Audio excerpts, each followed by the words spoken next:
Hi there Virgo, thank you for joining me for your monthly forecast for April. This month begins with the Sun, Mars and Venus all line astern. This is really quite unusual. And in the case of the Sun and Mars, they're going to be side by side or in conjunction for the whole of this month. Venus is going to break away mid-month, but eventually the Sun and Mars will move back up into the same location as Venus. But at the very start of this month, I do feel that you could be feeling quite impish. There's a sense that you want to do something quite daring. Now, if you're footloose and fancy free, I do feel that you're going to be generating a hugely magnetic personality that can draw so much goodness your way. But in a settled relationship, you might find yourself wanting to almost provoke a row in order to get some kind of reaction, because the drama that this creates can put you in touch with deeper needs, subconscious stuff deep within you that can create some excitement for you.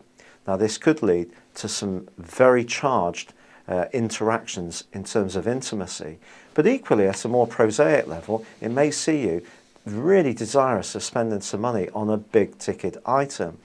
Go a little bit careful if you do splash out from the 3rd to the 10th. If you do turn up in a new car or have some other thing that you want to tell people about, well, you may find that someone somewhere is rather jealous of your progress.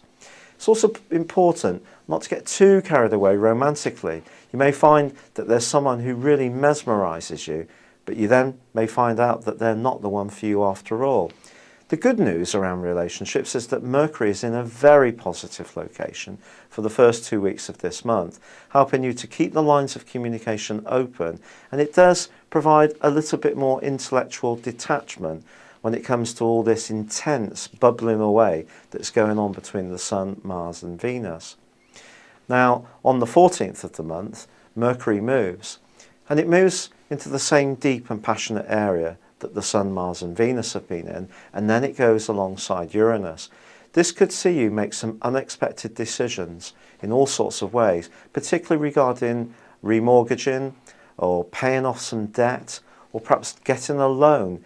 But if you do something unpredictable, you must be aware that there could be consequences from this, and some of these may be unintended.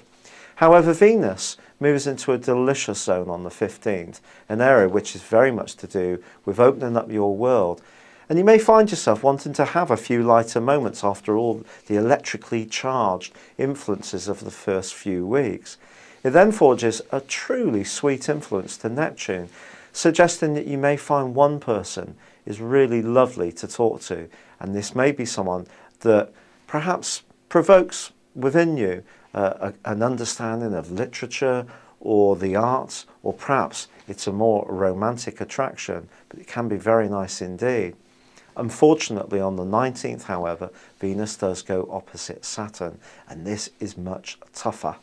And then on the 20th, the Sun and Mars move into an area which is very much to do with independence, doing your own thing. You might find yourself being very rebellious to the point of willfulness in the latter part of this month. And as far as you're concerned, if you want to change something in your life, you will, despite what anyone else feels. The problem is that if you don't handle this right and diplomatically, and you don't include people in your decision making, you could create an awful lot of resistance to what you're trying to do. So you need to choose your words carefully. And if you're talking to anyone about a contract or an agreement, it's very, very important that they have the same understanding as you. If not, this could lead to a bitter dispute, perhaps not a legal one, but a big falling out.